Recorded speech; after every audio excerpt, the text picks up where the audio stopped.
1945, ele prometeu voltar.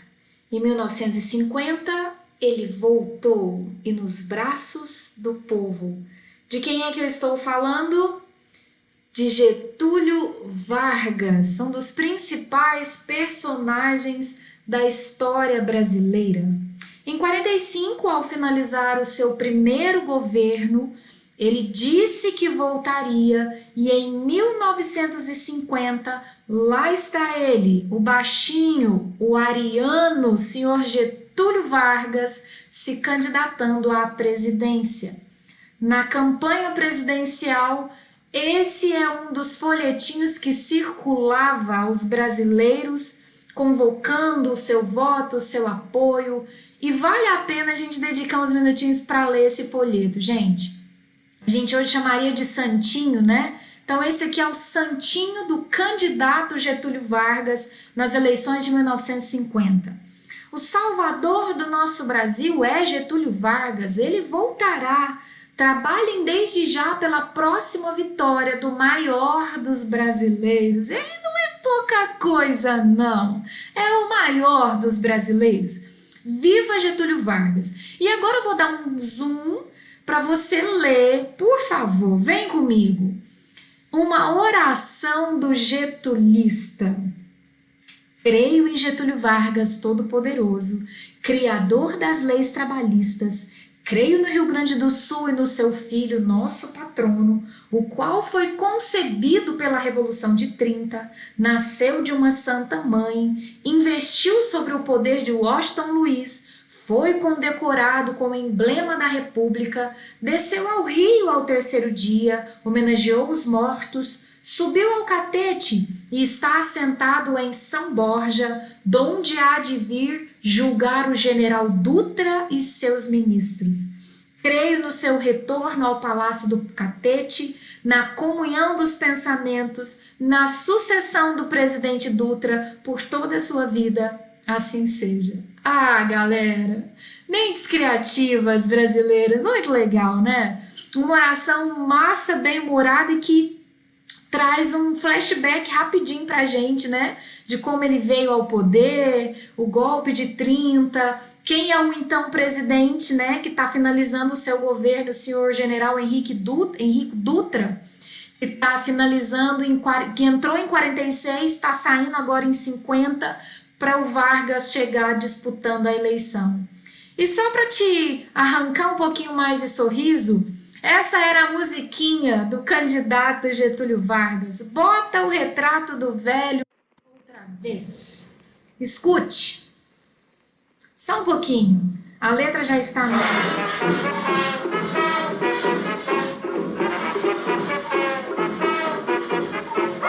Bota o retrato do velho outra vez, bota no mesmo lugar.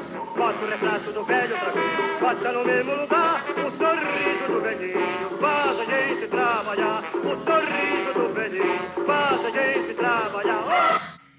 Ah, que legal! Eu já botei o meu e tu não vais botar? Pois é. A mania, né, o hábito cultural de colocar a figura, a foto, a imagem do governante na parede, né, vem desde o Brasil Império. O Dom Pedro II já era homenageado assim. Os brasileiros tinham esse hábito, né? E aí agora bota o retrato do velho de novo, porque afinal de contas ele voltou. O segundo governo Vargas está começando e é o tema dessa videoaula e é o motivo do sorriso dessa professora que ama a história do Brasil. Vamos lá? Sim, eu voltarei. Perceba agora que ele já está um pouquinho mais velho, né? Já não é o mocinho lá de 1930, 24 anos depois, 24 não, 54 que ele vai morrer, mas 21 anos depois de 30, certo? Ele está em 1951, já com, né, o visual um pouquinho mais desgastado, depois de 15 anos de governo, de muitas realizações, e nesse primeiro governo ele teria prometido, sim, eu voltarei. Não como líder político, mas como líder de massas. E é por conta, especialmente, outros também, mas especialmente da figura do Vargas, do governo dele, é que esse período da história brasileira, da República Brasileira, é chamado de período democrático ou de período populista. Veja nas próprias palavras do Vargas, eu vou voltar, mas como líder de massas.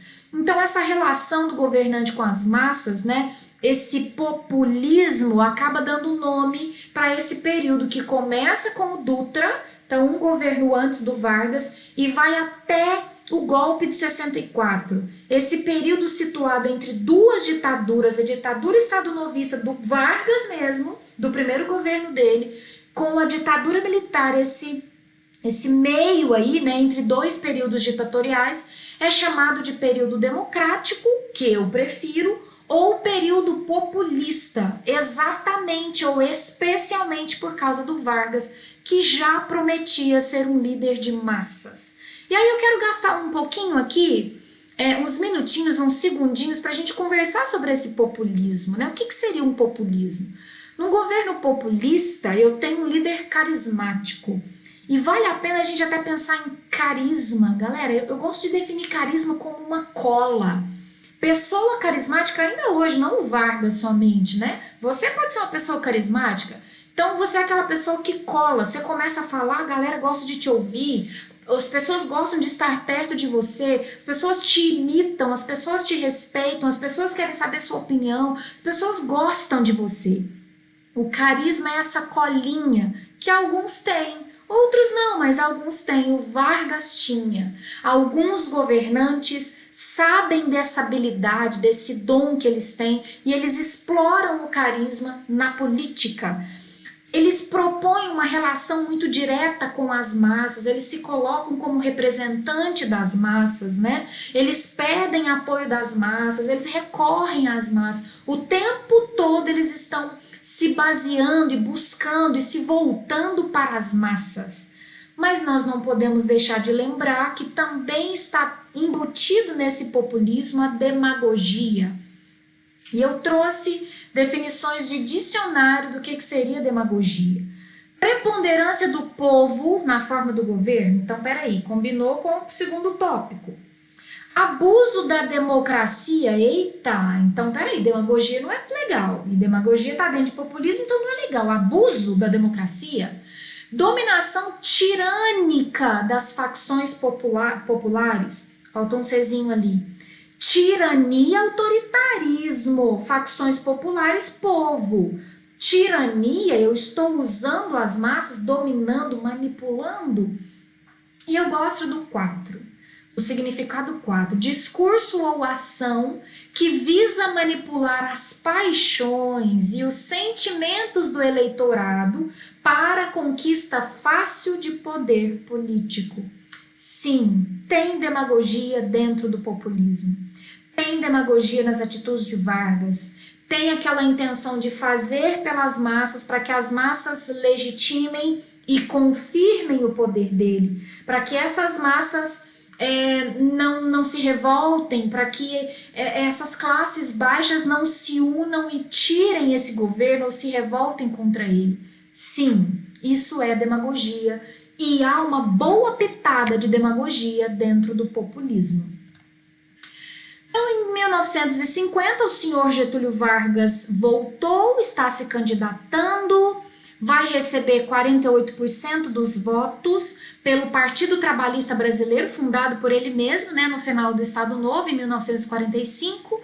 Um dos seus adversários, não trouxe a lista, tá? Não precisa. Senhor Eduardo Gomes, pela UDN, você se lembra do Eduardo Gomes, o brigadeiro? O docinho brigadeiro, exatamente, o Eduardo Gomes. Representante da União Democrática Nacional, que é aquele partido de oposição ferrenha. Se a gente tivesse que escolher uma única palavra para definir o que era a UDN, eu diria antigetulista. Eles odeiam o Vargas. Eles são o liberalismo na veia. Então, aquele estado inchado, forte, interventor do Vargas, a UDN não gosta. Mas teve só 29% dos votos. Mas vai ser oposição, tá? Perdeu a eleição presidencial, mas vai se opor, vai dar um trabalho para o Vargas. Então, vamos lá. O que Vargas fez nesse retorno menor, né? Eu já vou dar um spoiler grandão aqui. o Vargas é nesse governo que ele vai se matar. O suicídio do senhor Getúlio Vargas é agora, daqui 3 anos, se ele entrou em 51, em 54 ele vai se matar. Até que ele se mate, o porquê que ele teria se matado? Fala sério. Quais as circunstâncias fizeram Vargas tomar essa decisão drástica, dramática? Vem comigo que você vai entender agora quem matou Vargas.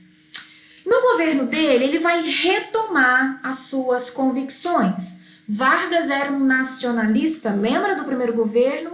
Vargas é um interventor. Vargas acredita num Estado grande, investidor na economia, interventor. Então ele vai retomar isso. Na economia, ele vai defender a empresa pública. Se Dutra deixou isso para trás, Vargas vai retomar isso. Vargas cria o BNDES, na verdade ele cria o BNDE, que existe até hoje, mas o nome foi reformulado para BNDES.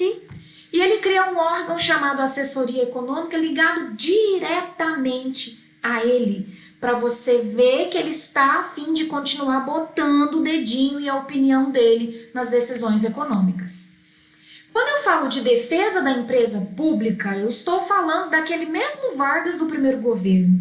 Ele não se contenta em incentivar. Isso, senhores brasileiros, vamos industrializar o Brasil, vamos fazer a nossa indústria crescer. Não, ele não está falando só disso. Ele vai investir, ele vai gastar dinheiro público com isso, ele vai tirar dinheiro do bolso, do cofre público, óbvio, e ele vai investir em empresas públicas, ele vai criar mais empresas públicas. No primeiro governo ele já tinha criado uma lista, mais algumas agora no segundo governo. Esse segundo quadradinho, o desenvolvimentismo nacionalista, é daquelas palavras, daquele vocabulário de época. Você vai perceber, se você estudar JK também, o próprio Jango, a própria ditadura civil-militar, que vai estar na moda essa palavrinha ou essa duplinha, nacional desenvolvimentismo ou desenvolvimentismo nacionalista. É moda. Como hoje estamos em 2020, século 21. No século 21, no Brasil, é moda falar coxinha, concorda? Petralhas, é o vocabulário político. Só um exemplo, besta, só para você entender. Nesse contexto do segundo governo Vargas, o desenvolvimentismo nacionalista é uma palavra, uma expressão recorrente, faz parte do vocabulário. E o que isso significa? Desenvolvimentismo, nesse período democrático, do Dutra em diante, qualquer presidente vai usar. É como se o Brasil tivesse engatado quarta, já não está de terceira mais, no sentido de desenvolvimento, de industrialização.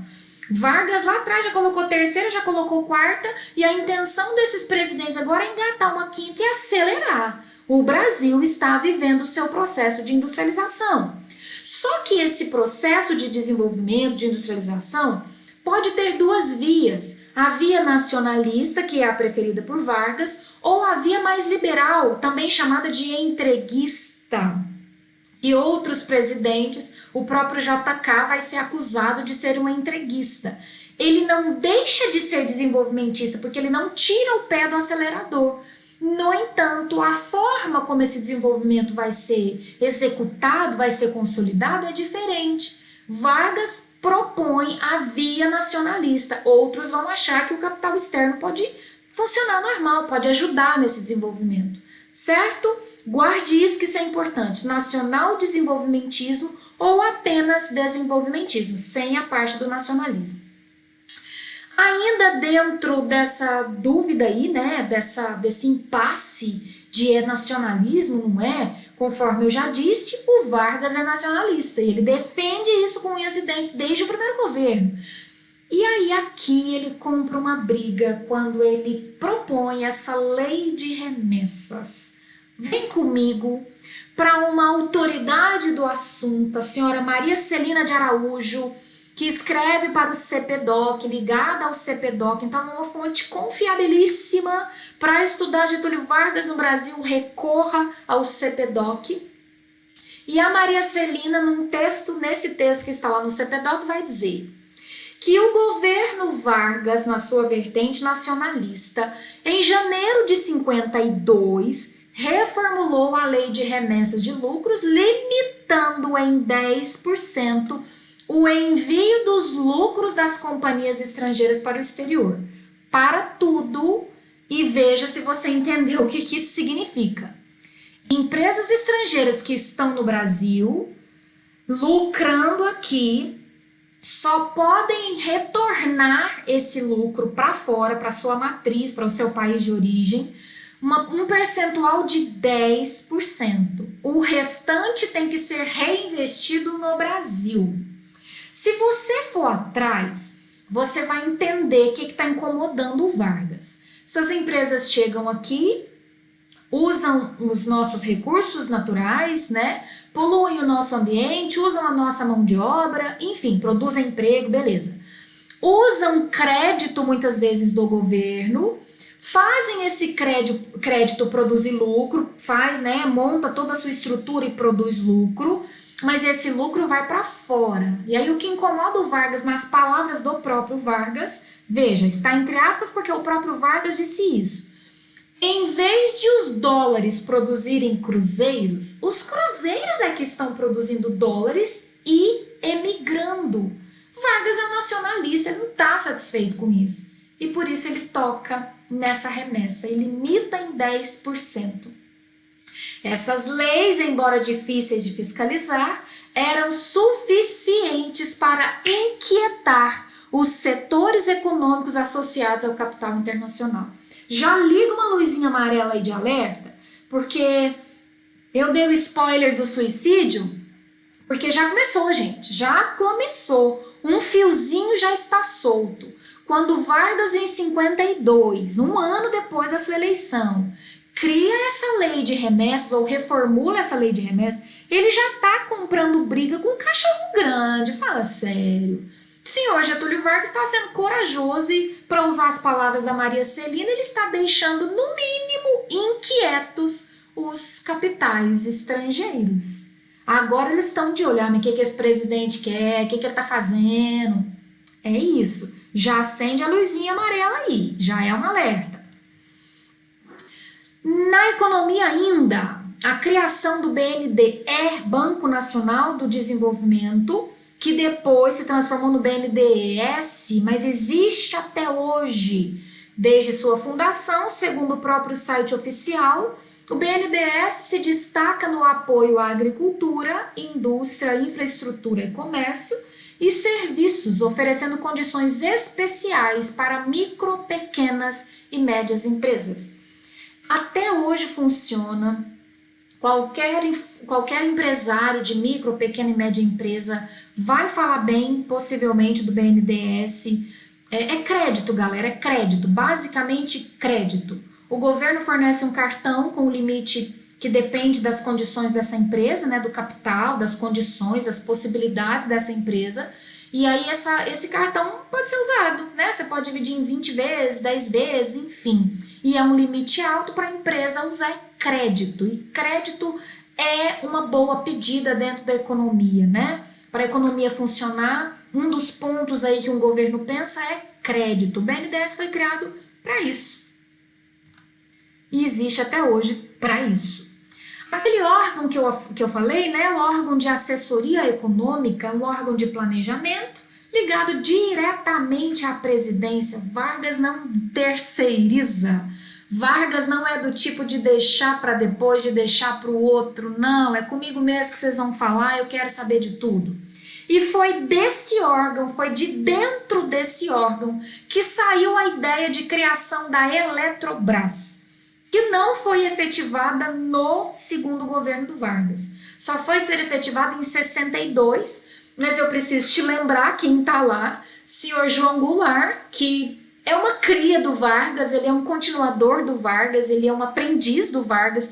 Você vai ver que ele vai aparecer no segundo governo daqui a pouco, ele participa do governo do Vargas, assim com o Vargas, conterrâneo do Vargas.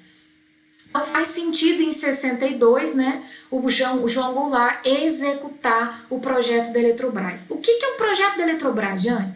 Muito parecido com o projeto da Petrobras. O Vargas queria juntar num órgão só todos os assuntos relacionados com a exploração, com o uso da hidroeletricidade no Brasil. Tudo que dissesse respeito a esse assunto, geração de energia hidrelétrica, vai passar pela Eletrobras. Eu estou unificando, né? Estou colocando tudo na mão de um órgão que era estatal, né? Eletrobras é um órgão estatal. Essa era a mesma proposta da Petrobras.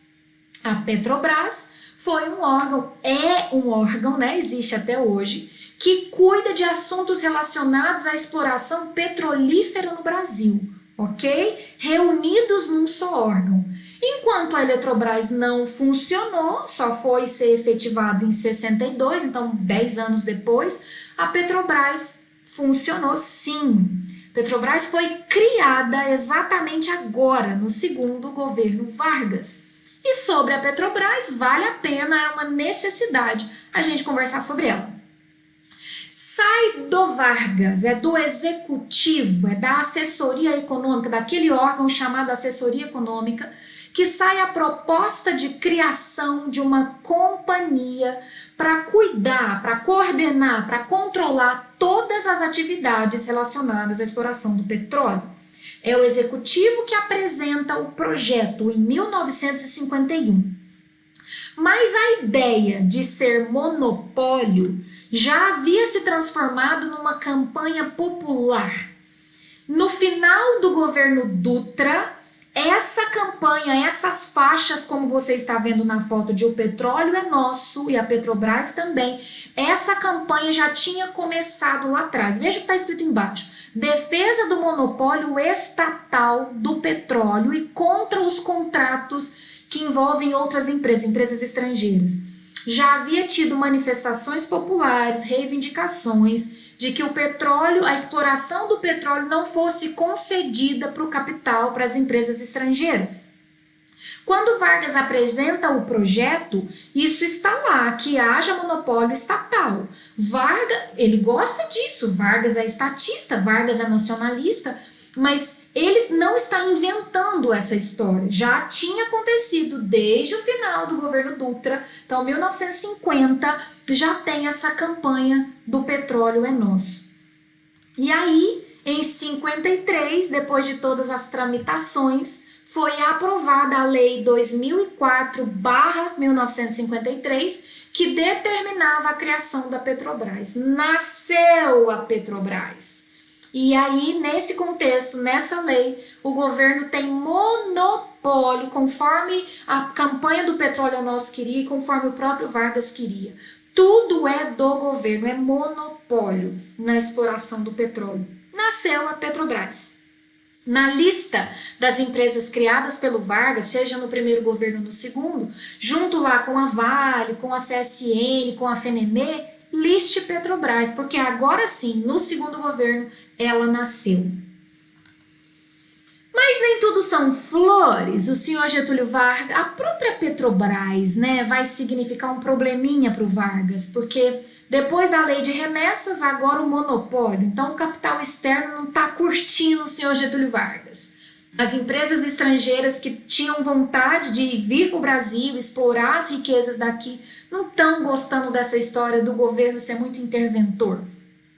Como se não bastasse essa inimizade com o capital externo, Vargas tem problemas internos.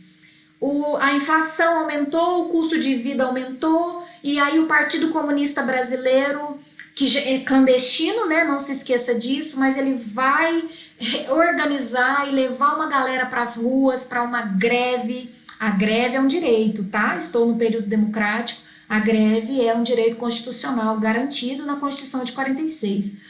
Eles fazem uma greve pedindo aumento de salários, pedindo ajuda do governo, pedindo que faça-se alguma coisa. Greve dos 300 mil. Não se esqueça que essa greve vai mexer com o Vargas, porque afinal de contas é a classe baixa. E lembra que ele é um governo populista?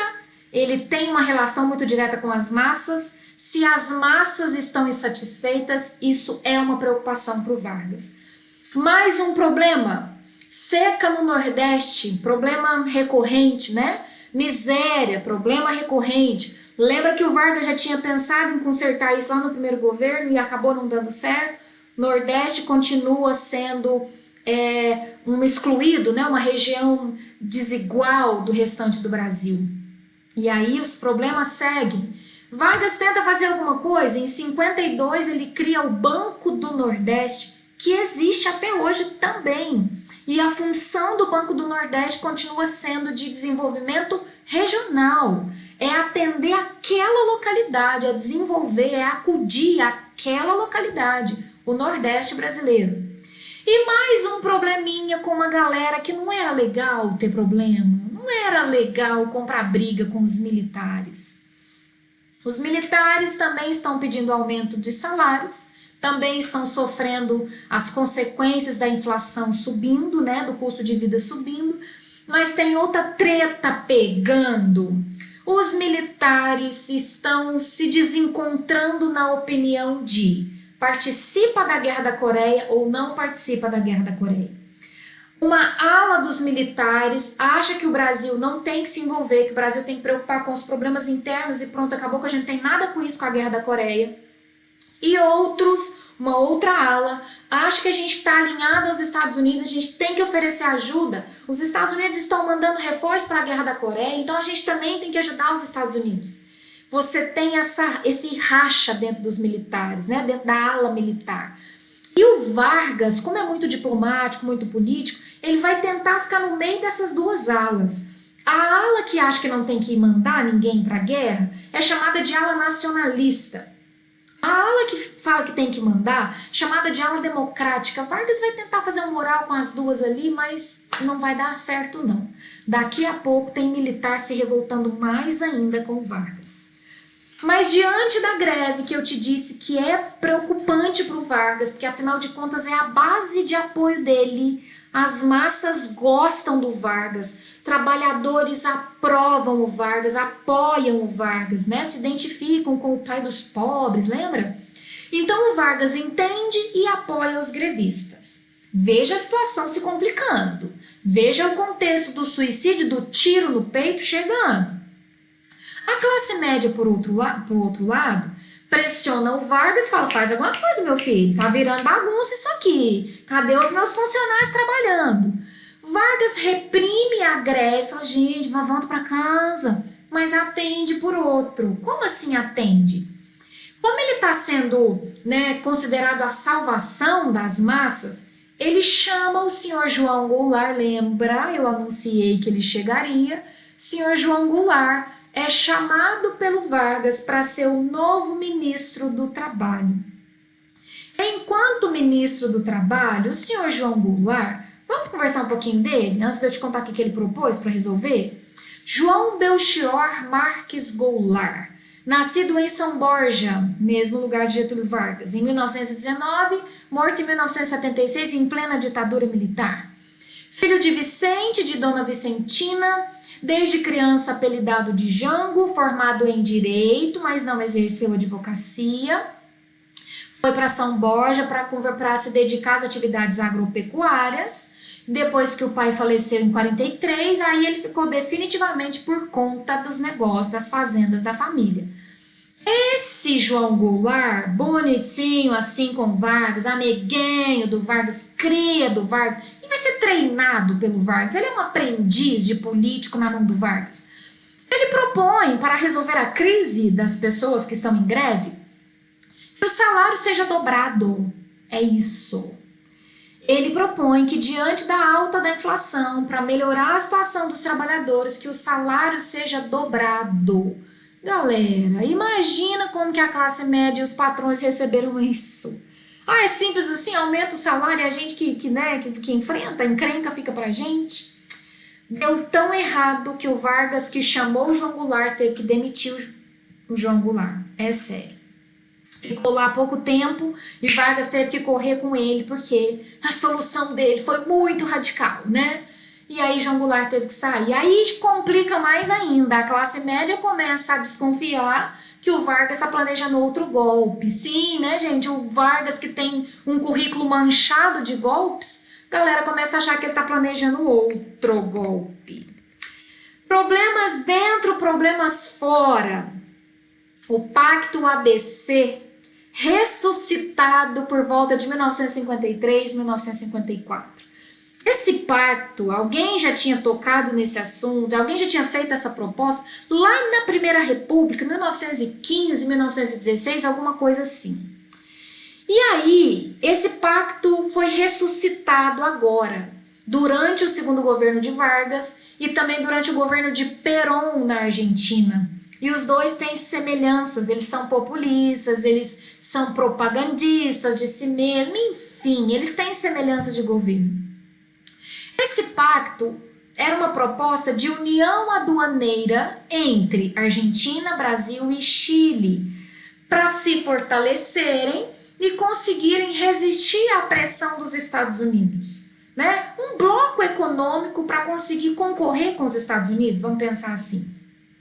Mas ele foi encarado por muitos como um pan-americanismo barato, como um plano para se opor aos Estados Unidos com cheiro de comunismo. Pois é. Vargas, que recebeu dinheiro dos Estados Unidos lá atrás, né, até para fazer a Vale, a CSN, que entrou na Segunda Guerra do lado dos Estados Unidos, vai ser acusado de traição. E aí esse vai ser um dos motivos para pedirem, inclusive, o impeachment do Vargas.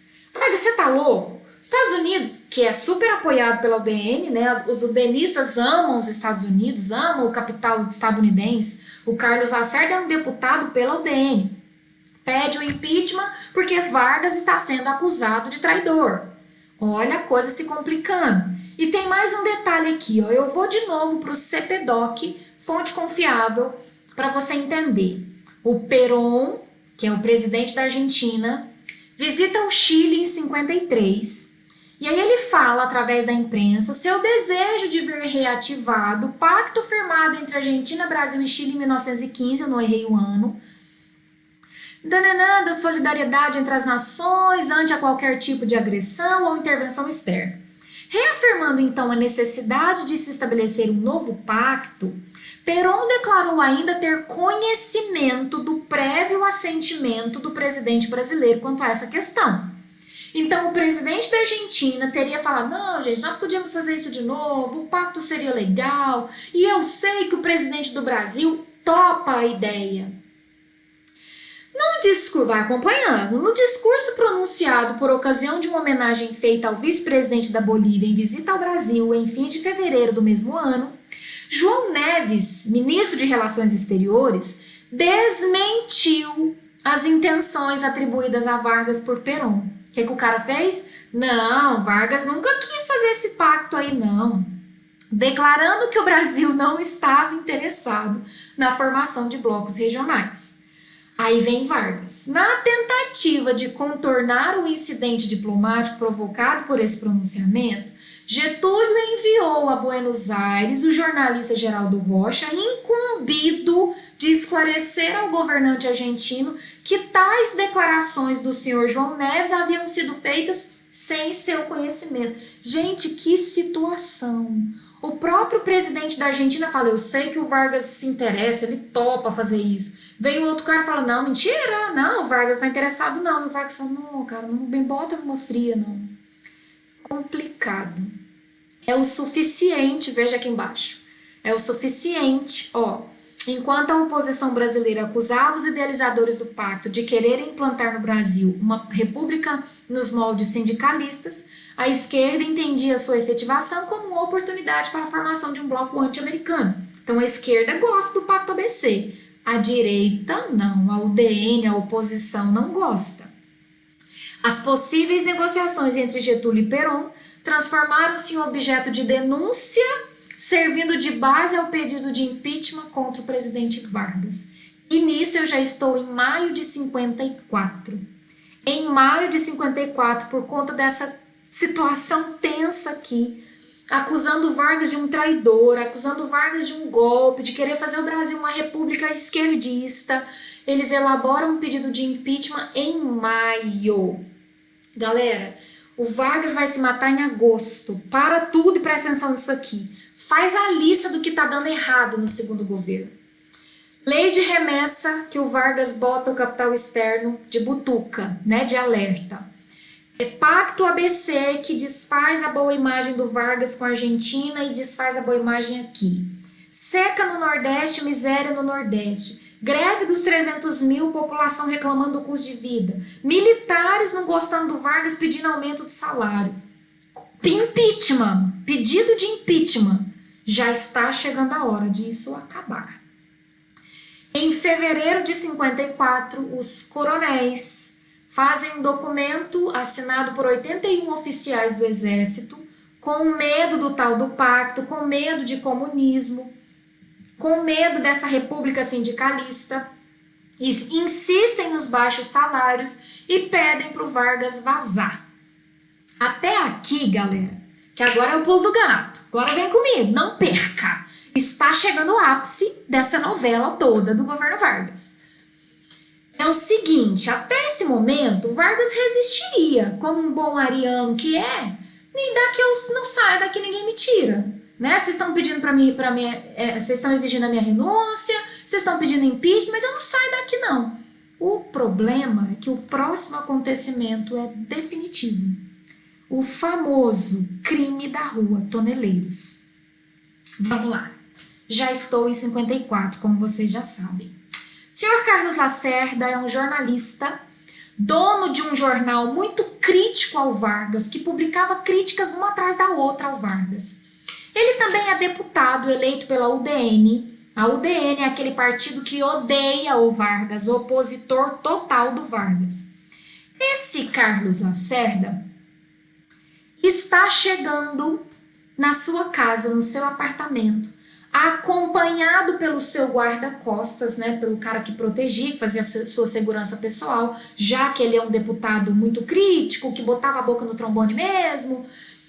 E aí esse cara, o senhor Carlos Lacerda, chegando em casa, no Rio de Janeiro, sofre um atentado. Mas o alvo do tiro, quer dizer, o alvo do tiro foi o Carlos Lacerda, mas acaba que acerta o major Rubem Vaz, que é o então protetor, o guarda-costas do senhor Carlos Lacerda. Obviamente, Vargas é acusado de mandante do crime, porque afinal de contas, quem assumiu o tiro, quem assumiu o crime, quem falou assim, fui eu que dei o tiro, foi o senhor Gregório Fortunato. Quem é o Gregório Fortunato? Integrante da guarda pessoal de Getúlio Vargas, o próprio guarda-costas do Vargas. Esse cara estava sempre junto com o Vargas. E ele foi o cara que atirou. A grande imprensa, o próprio jornal do Carlos Lacerda, os amigos do Carlos Lacerda, a UDN inteira cai matando, né? Em cima do Vargas. Olha, esse é o Carlos Lacerda. Olha a frase que o Carlos Lacerda vai esparramar no Brasil inteiro. Perante Deus, acuso um só homem como responsável por esse crime. Este homem chama-se Getúlio Vargas. Ele é o culpado, ele mandou me matar, porque ele sabe que eu não gosto dele, porque eu não perdoo ele, porque eu tô criticando ele sempre no meu jornal, porque eu sou o jornalista que pediu o impeachment, o deputado, desculpa, que pediu o impeachment dele. Pois é. Exigem os brigadeiros, né, a galera do exército, os militares, que já não estavam satisfeitos com o Vargas. Vargas, sai daí que é melhor. Por favor, Vargas, vaza, cara. Atinge o ponto culminante a grave crise político-militar deflagrada no Rio de Janeiro. O exército de rigorosa prontidão mantém a ordem pública.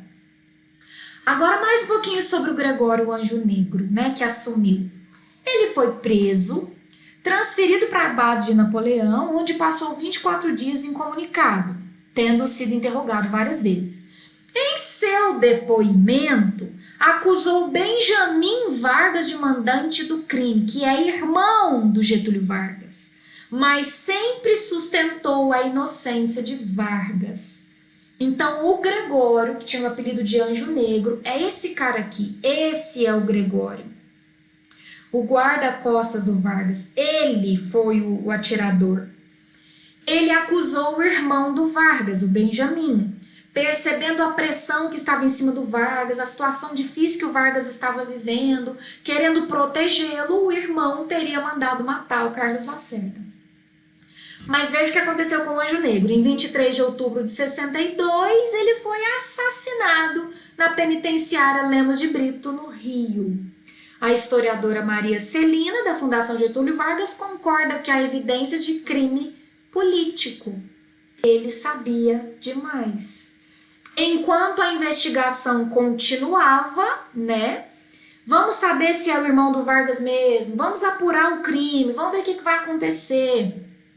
Os próximos presidentes, né? O João Goulart, o JK, vão diminuir a pena do Gregório, mas não vai adiantar, porque ele vai ser morto dentro da penitenciária. Queima de arquivo. Então é um crime que está solto no ar, né, gente? O Vargas que mandou? Não sabemos. O Gregório morreu com essa informação. E o Vargas, que eu, de novo, pela terceira vez eu falo isso, mas é porque dá certo. Um ariano porreta. Ah, vocês estão pedindo meu impeachment, vocês estão me acusando, não fui eu que fiz esse negócio. Se vocês quiserem me depor, vocês vão encontrar o meu cadáver, porque daqui eu não saio. Dito e feito. Na noite de 24 de agosto de 54, 24 ou 25, meu Deus, pra que eu fui arriscar falar o dia aqui? Mas em agosto, mês, eu tenho certeza, de 1954, matou-se Vargas. Segundo o jornal tá noticiando aí, né? O presidente cumpriu a palavra. Só morto sairei do catete. Aí ele deixa uma carta testamento, conforme você sabe. A mensagem que... O próprio jornal tá falando isso. A mensagem que Vargas deixou pouco antes de desfechar contra o peito e tiro fatal. A sanha dos meus inimigos, deixo o legado de minha morte. Levo o pesar de não ter podido fazer pelos humildes tudo aquilo que eu desejava. Aqui algumas fotinhas para você ver Vargas no caixão. Um funeral que comoveu o Brasil. Sim, galera, isso aqui era o funeral de Vargas. Olha quanta gente! O líder populista, o líder querido do Brasil, suicidou e comoveu uma multidão. Foi nesse quarto, né, do Palácio do Catete que ele se suicidou, com esse pijama que está aqui do lado, nessa cama, e com esse pijama, com essa arma. Você consegue ver aqui no pijama dele o sinal da bala, né, da arma, que foi no peito mesmo, e a carta testamento que ele deixaria, né, para comover um pouco mais. Mais um pedacinho, só mais um trechinho mesmo da carta. Se as aves de rapina querem o sangue de alguém, querem continuar sugando o povo brasileiro, eu ofereço em holocausto a minha vida. Escolho este meio de estar sempre convosco. Meu sacrifício vos manterá unidos e meu nome será a vossa bandeira de luta. Saio da vida para entrar na história. E entrou, né? Não tem como esquecer desse cara, porque foi muito importante para a história do Brasil e porque soube até morrer, né, gente? Até a morte dele foi política. Com essa carta ele comoveu um pouco mais. Deixa eu gastar só mais alguns segundinhos aqui. Aves de rapina querem o sangue de alguém, querem sugar o povo brasileiro. De quem ele estaria falando? Quem são as aves de rapina? Quem matou Getúlio Vargas? Que pressão é essa que ele não resistiu? Ele mesmo teria tomado essa decisão ou é a pressão do capital externo, a pressão interna, a oposição que ele está sofrendo dentro por conta da sua postura política, nacionalista, interventora, firme, enfim. Que isso? Que pressão é essa?